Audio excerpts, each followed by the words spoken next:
Assalamu alaikum, everyone. I'm Bayan Khalid, and I'll be your moderator for today. Thank you very much for attending yet another day of the Ramadan Summit. We're on day 9 of the talks, and today is a special day because we have not one, but two incredible speakers, and I can't wait to hear what they have to say. So first we have Chaker Khazaal, and then we have Iman Al-Hamad, and I'll introduce them both a little bit later. But first, let me remind you that the Ramadan Summit is the concluding part of our Design Post-COVID Humanity program, so that you may listen to people with inspiring stories and messages and take any valuable lessons you learn with you for the rest of your life. Ramadan is a month of peace and blessings, and we hope to add a touch of inspiration to that this year. So if you've been keeping up with our talks, thank you so much. We hope you've been finding them useful. And if you're welcome, and if you're new, welcome.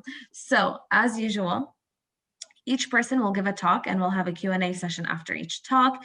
Please feel free to type in your questions in the chat as we go along, or use the raise your hand feature so we can call on you to speak.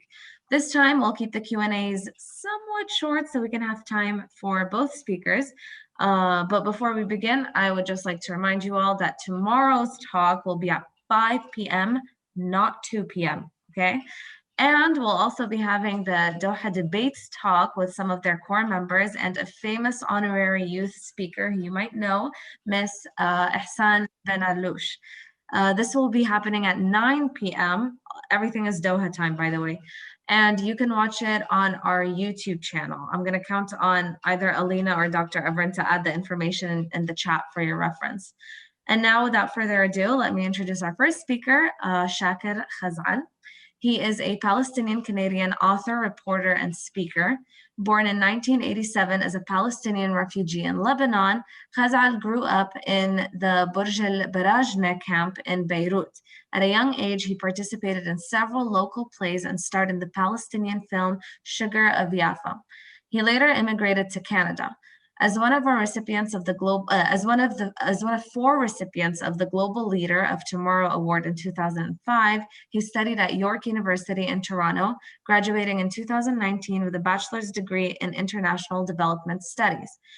Khazaal worked as a public speaker and web show host before publishing his first novel, Confessions of a War Child, Part 1, in March 2013. And of course, he followed up with several more novels to date. And as you can see from his background, one of them is called Ouch right there. So in 2015, Esquire Middle East named him Man of the Year. And in 2016, he was ranked first by Arabian Business magazine in the 100 most powerful Arabs under 40. MashaAllah. So finally, he's an advocate for refugees and aspiring young writers, and he has spoken at a number of platforms and events worldwide, and we're honored to be one of those platforms today. So Chaker, the floor is yours. Talk to us about empowering youth. Thank you, Bayan, for this introduction, and Ramadan Kareem to everyone. Honored to be speaking today about a topic that actually means a lot for all of us.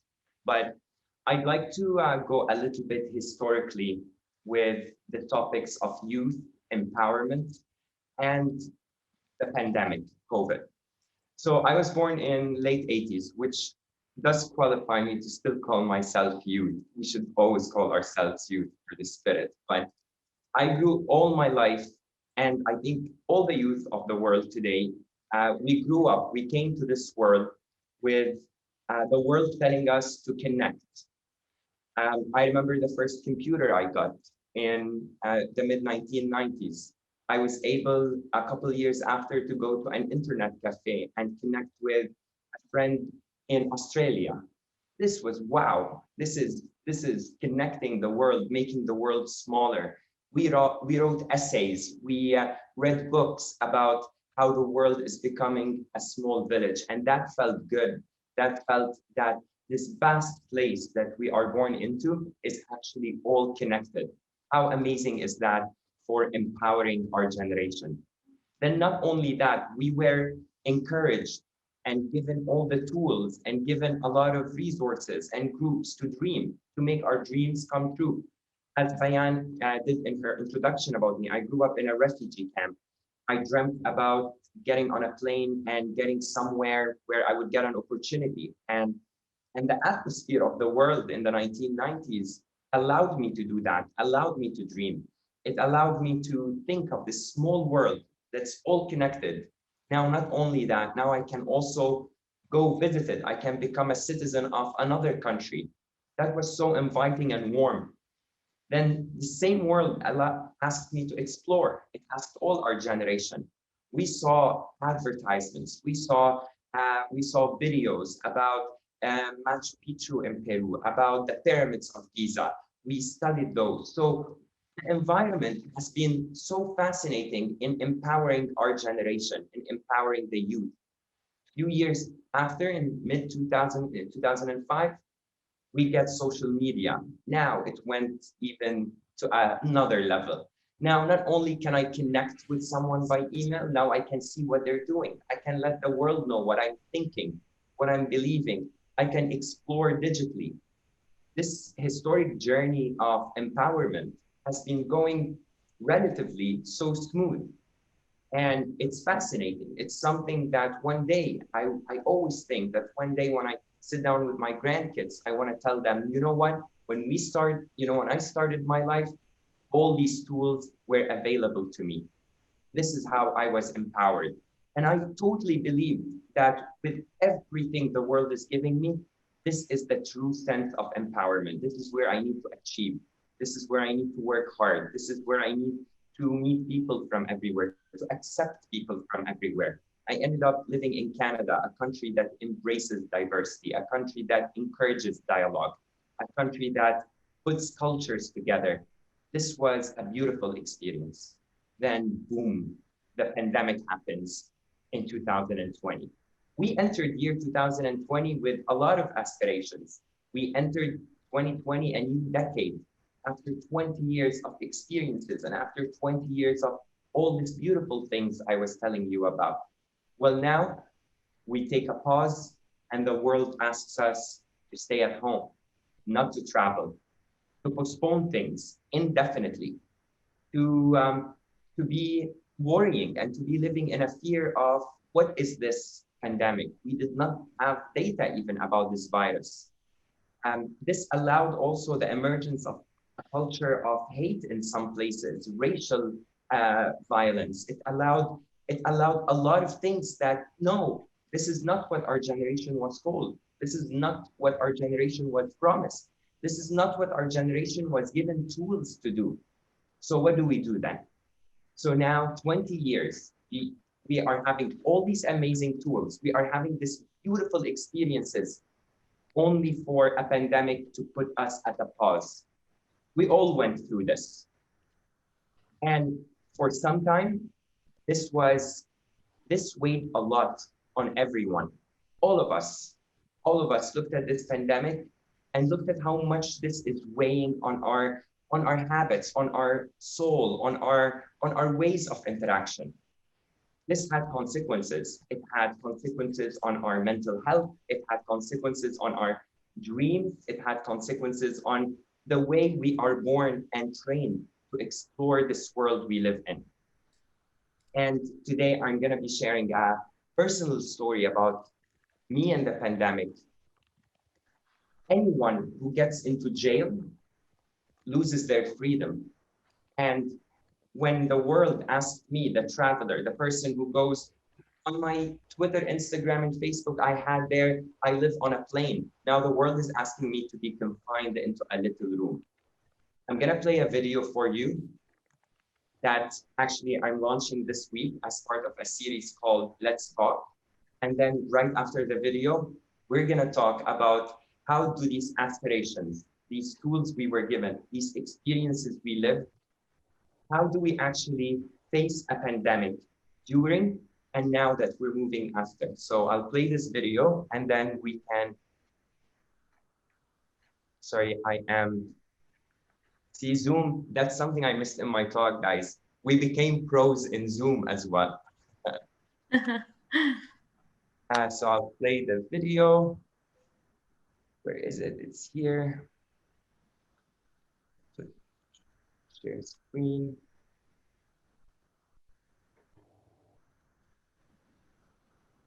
لما الواحد يكون مريض بياخد day off ليرتاح بالبيت، لأن هذه صحتنا البدنية لازم ننتبه عليها. بس شو بالنسبة لصحتنا النفسية؟ فينا ناخد day off من شغلنا ونقول للإمبلوير تبعنا إنه أنا اليوم مريض نفسي. في أيام توعى فيها يوم ورا يوم ما بدك تعمل شيء، ما بدك تشوف حدا، ما بدك تحكي مع حدا، ما بدك، بتبطل تعرف أنت حالك، بتبطل تعرف مين أنت. بس المجتمع بده إياك تشتغل، بده إياك تطلع، بده إياك تشوف عالمك. فكرت رح تضاين يوم، بعدين أسبوع، بعدين شهر، بعدين شهرين، بعدين ثلاثة، بعدين أربعة، بعدين خلص وصلت لمرحلة أنا عم بقول بدي أحكي. يا ريت خلينا نحكي لأني أنا بدي أحكي، وبعرف إنه كثير عالم اليوم بدها تحكي. أنا بدي أحكي.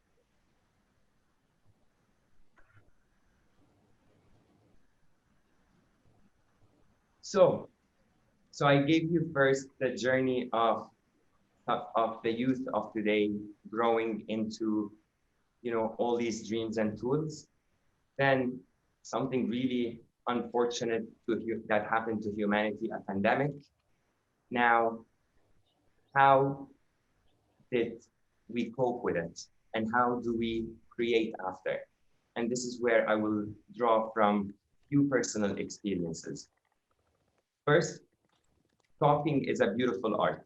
It is a very healing thing to do when we actually refer to our either immediate family, friends, mentors, people we believe in, and say, we need to talk about something. We need to resolve something together. We need to brainstorm about something. We can't let circumstances, we can't let fear, we can't let pandemic stay in the way. The real tool here, the real empowerment method that we have is actually things we create from around us. It's the support system around.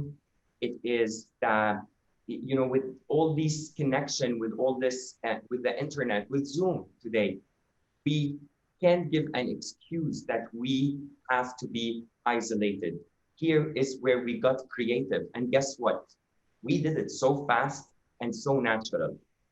The pandemic started. I remember that I was working on a project, and just a couple of days after, they say, okay, so the meeting in New York is canceled. Let's do the meeting on Zoom. This survival instinct that we have as humans is actually something that inspires me as a youth to empower myself, to empower people around me. And we did. We look for tools. We look for what is available. We look for what can actually not make me stay where I am. So we invested in technology for over 2 decades. So how does this technology comes in handy? Well, it came in so many ways, such as how we are talking to each other right now. Otherwise, I would wish to be in Doha today, talking to you on stage, but we have to find alternatives. Then came another thing that I learned. I looked up at what are people doing today around.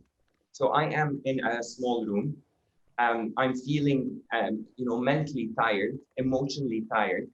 I'm not being productive. I went through months not being productive, but that actually, this experience of just staying where you are made me think of, okay, we can't take things for granted.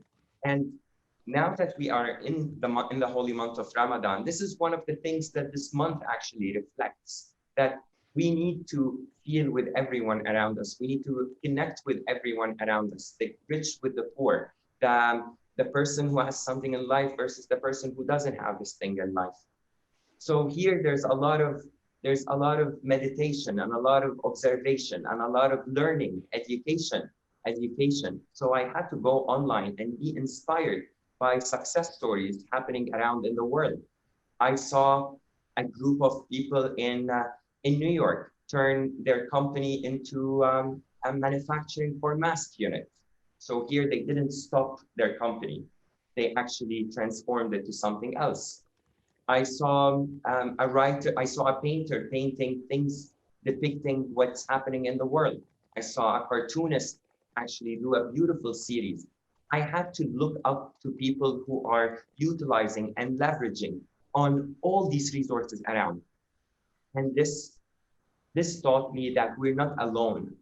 And when we need to be empowered, we need to look around us and see who can I look up to? Who can I look at and be like, this teaches me things. What books should I read? What films should I see? What kind of culture should I be introduced to? And from this experience, several things happened. I had to allow myself to be empowered by the great experiences and the great minds of people who actually work hard and inspire others. And me, the person that people usually look at me to be inspired in so many cases. Now I found myself out of inspiration, but it's okay. This is completely okay. So today, as youth, we look around at beautiful success stories. We look around at how the world actually managed to deal with this pandemic. I'm gonna show you another video. It is for a company in New York called Dugal Visual Solutions. They manufacture visuals, large format visuals. They have a venue, an event venue. The pandemic happens while shops are closed. They, their main business source is actually threatened. A friend of mine is the CEO of Dugal Visual Solutions. And Mike Dugal was one of the people that I looked at what he's doing right away after the pandemic. He was like, no, I can't let hundreds of families who work for me just sit at home and, their livelihood be threatened.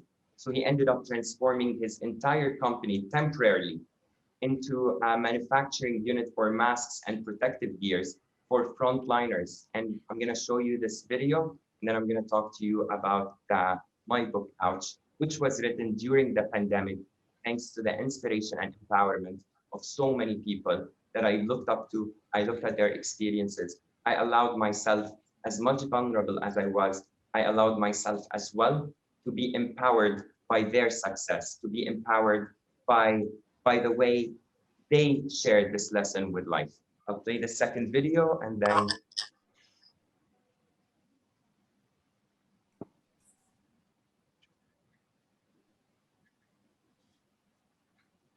sorry guys, but again, Zoom is great. I have to share screen.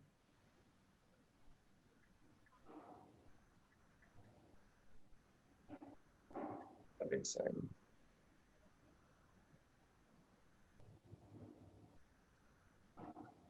We're getting there, I promise.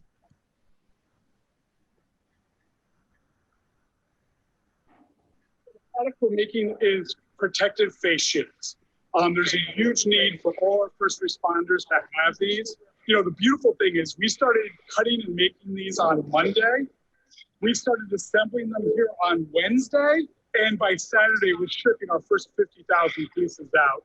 This is split between Dugal staff and Bednar staff working together. So we normally are printing graphics and manufacturing displays. Generally, we do, Bednar Studio works with designers, architects, brands, and agents. So this is the kind of content I was looking at when I needed to feel empowered. I was looking at how's the world dealing with this and who can I talk to? I started talking to so many people, and then things got better. I actually started, with a great group of entrepreneurs building, a company specializing in digital marketing, in things that I can actually, me and friends of mine can do from the comfort of our homes. And then this is how my company, Oxido, came to light.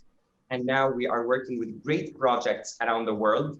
We managed to build a site in no time. We actually, it was like maybe I'm gonna show you something, and I'll show you how we actually made it.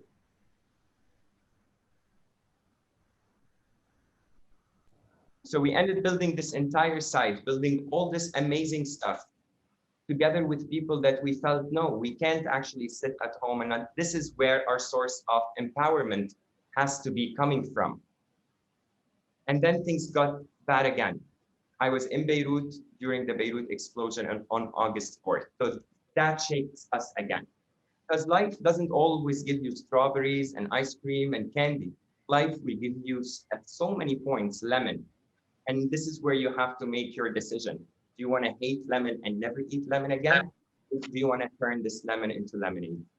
So, and really tasty lemonade. And I chose, I don't know who likes lemonade too, but I love lemonade. And this was actually something that right after the Beirut explosion, the same night, I saw the world crumbling and I decided I need to take some time and write about how I'm feeling. I'm going to talk now to myself. I'm going to have a month, get out of this month and finish with a book. And I did. Every day I wrote, and then I have my book out, which is a memoir. It's my experiences with who empowered me throughout life as a young person growing up in Canada, then moving to New York, then traveling the world. Youth empowerment and how do we deal after pandemics? Maybe the answer for me, I discovered it throughout the last year and a half, is we have to allow ourselves to be inspired. We have to, at our times of vulnerability, to be hungry and thirsty to learn from our families, to learn from our communities, to learn from our societies. Learning is something that opens up so many opportunities for us. And most importantly, it's about coming together, because alone, we run alone, it's boring. Try taking a run when you're on your own, you feel like, okay, but when you're running with a friend and talking, or you have your music, this is where you connect. So yes, pandemics did put us apart, but remember that we have decades that we invested on tools that are available to us. And of course, as we do that, we have to remember, and from the spirit of this holy month, we have to remember that so many people don't have the tools we have. So we need to always be grateful, and we need to work ensuring that those who don't have these tools get access to them. And how do we do that? Whether it's donating a computer or donating to a charity that gives a camera, or connecting people who can create together. As much as we are on this amazing journey, opening up ourselves to learn, to explore, to be empowered, we should also and always think of the communities who are discriminated against, the communities who don't have the tools, the communities who are struggling. And then with small act of kindness in parallel to this journey of achieving and advancing, with small acts of kindness, not only we are empowering ourselves, but we are empowering our world, our communities, and most importantly, we're empowering future generations. Thank you. I'll take questions now. I think, Bayan, I did great with the time, right, Yeah, Bayan? amazing. Yeah, very good. I like it. I like it. You cut it down like on the spot. You didn't even need to prepare. That's how you know that you're a great public speaker. You were born for this. Thank you. Thank you so much for that. The story of your journey. I think some of us might be interested in the beginning of your life when you were a refugee. We have a question here from Vinod. Chaker, as a refugee, would you be able to visit your original country of birth, where I'm sure you still have family members? Well, I was born as a refugee in Lebanon, in Burj al-Barajni camp. I was not born, so I was born a refugee, and my parents were born Palestinian refugees. It's my grandparents that left Palestine in 1948 and came to Lebanon as refugees. Can I visit the camp I was raised up in? Of course I can. Can I visit my grandfather's village? Well, due to the whole political issues happening in the world, it has been a bit difficult. But now I am honored to be a Canadian citizen belonging to a great nation. I saw that many Canadians here, and being Canadian does allow me to go visit back my ancestral land, and I love visiting it. I love connecting with people there. I love connecting with stories, with What did I tell you about us having a lot in common? My grandfather also left, but you stayed as a refugee. I was not born a refugee. My father was. He was born in Lebanon as a refugee, and then he managed to make it out. So we were good. But same here. We got the Canadian citizenship, and we're allowed to visit now. And I did visit in 2018 for the first time in my life with my family. I felt like a tourist in my own home country, which is why I created a documentary called Tourists in Our Homeland, and it's about my very trip to Palestine. So I'm telling you, there's a lot. We are, There's a lot. yeah. Before we It's talk, Bayan and I agreed that we're twin in another life. So Yeah, that's really creepy, but also cool at the same time. So Vinod also raised his hand. If there are no other questions from anyone else, I guess we'll ask him to unmute and talk. Chaker, yes, my name is Vinod. I'm from South Africa. It's very enlightening to hear you. And I am particularly interested in your refugee matters and, which seems to be like even behind what you mentioned. It's very peculiar. It's very interesting because we in South Africa, for one thing, we are also on lockdown. In fact, we are one of the worst countries reputation-wise at the moment because of the variant which was found in South Africa. So we are completely shut off from the outside world. Our international borders are closed. Our domestic borders, which are our neighboring countries, are open after much difficulty. And that's where the problem starts because we have an infiltration of refugees from the north, from Ethiopia to all the north countries moving towards south into South Africa. So we do have a huge refugee problem. So the definition of a of a refugee is quite different than what you have mentioned. It looks like ours is much more dire because, for one thing, you said you can go back to your home country by international definition, by United Nations definition. Once you're a refugee, you cannot go back to your home country where you're always subject to persecution and so on. So most of the refugees we have in South Africa because of the pandemic are really stuck here. Stuck because they cannot go back to their home country. Some of them came with good intention. Some of them came as visitors, leaving back their families and so on. And although the borders have now opened because of the pandemic, of course, they cannot travel back. So there have been a lot of protests, there have been a lot of concern, and especially during this pandemic. So just to let you know that we're going through, I would say, a hell of a time.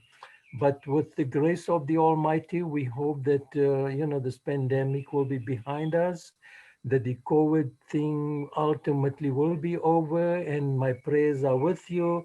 And as you mentioned, we are part of humanity. We are part of this greater community. And yes, empowerment is important. And we are doing in my own way in South Africa. I'm retired, but I'm also much involved in refugee services, in a lot of voluntary activities and so on. And it gives you that special barakat, when you give your service at this time. This is the hour of need. And this is the time when you leave all your differences behind, international borders, even families. It is time for reconciliation. It is time to reflect. It is time to spread love. Thank you so much. thank you, Vinod. Just commenting on a couple of things you raised before we take the next question, I think from Eugenie. Um, so the definition of refugee is, it depends on the community where the refugee is coming from, the political, the socio, the economic, even at certain times, effect in sometimes it's countries at war together, which produces refugees. Sometimes it's communities together. Sometimes it's personal persecution. So there are so many different categories, but I always say that, you know what? We are all refugees in the world. Because if you look at even if you look at our ancestral history, um, Moses was a refugee. Jesus had to flee for safety. Prophet Muhammad Sallallahu Alaihi Wasallam had to flee for safety as well. So it's in refugee and displacement, it's in our DNA. Now, modern refugee and modern displacement, sure, it varies and there are different conditions and circumstances, but as a humanity, when we think of where we come from, look at continents. Some continents are all made of migrants and refugees. When we think of what brings us together, like Bayan and I, we started this, and it actually, I was a bit nervous. I'm always a bit nervous before talks. But then when Bayan told me, look, you and I are so similar. We are both, we have similar stories. Then I'm like, okay, this is going to be nice. So when we look at what brings us together, the similarities between us, I think that defines refugee, youth, pandemics, any keyword or term that actually is confusing to us. Thank you, Benu. Well, thank you for that. And yeah, I was also quite nervous, and then I was like, okay, no, this guy, we're the same, we're the same. The importance of empowering one another, because Yeah. sometimes little one word, one act of, whether it's an act of storytelling, story sharing, or it's this one little act that actually empowers someone else. So thanks for empowering me today, Bayan. Thank you, thank you. Okay, so we're gonna take a few more questions, but please, everyone, try to keep it short because we still have another speaker that we'd love for you to hear from. Okay, I'm gonna go now with Hind's question because I had the same question in mind, which is, how do you keep your energy to keep writing in this pandemic? Could you provide more tips? Yeah, so I did mention in my talk that at first my energy level was affected. I was, and right now I'm launching actually a whole series of videos called Let's Talk, Khalina Nahki, on my social media platforms, where I will be sharing day-to-day experiences of when this was happening, how I was dealing, whether it's insomnia, whether it's low energy, but what I learned from some reading and from some observing is the importance of sports, especially when you're confined and your movement, your physical movement is limited. The brain is connected to the body, so we need to keep both, to keep the mind active, to keep the heart active. The body needs to be active. So I do sports on daily, basis. And with that, it's easy because even if you're confined in a room, you can do jumps and push-ups and things, and that's great. Now, as for mental energy and emotional energy, see, the beautiful thing about writing is whatever you're writing is going to reflect the state you're going through. So don't be worried. You're not one state. We can never know what happiness is if we've never experienced sadness. So same thing with energy. We cannot know what high energy and like vibrant energy is unless we've experienced the opposite. So embrace that opposite. Don't let it scare you. Don't let it put fear in you. Writing is something like meditation. You have to be honest and true to yourself and to what you're doing and to the moment you're taking to produce that thing. So at all times, at all states, if you feel like writing, write. If you don't feel like writing, don't write. But what I need to remind, aspiring writers especially is when you feel like when you want to write and you don't feel, you feel tired, try to write as well and see how your writing is going to be different and readers are going to relate to you in so many beautiful and honest ways. That's some excellent advice. I would imagine that, if you want to write something, you just start writing, and then even if you write something badly, at least you have something. Like you have a start. And bad for you, even for me as a writer, sometimes I've written things, I'm like, I'm not showing this to my editor. But then my editor, Alan, sees it, he's like, this is great. So remember that art, what we produce is very subjective. And while our opinion is very important about our work, and the opinion of others is also very valuable. And it lets us maybe become better writers along the way.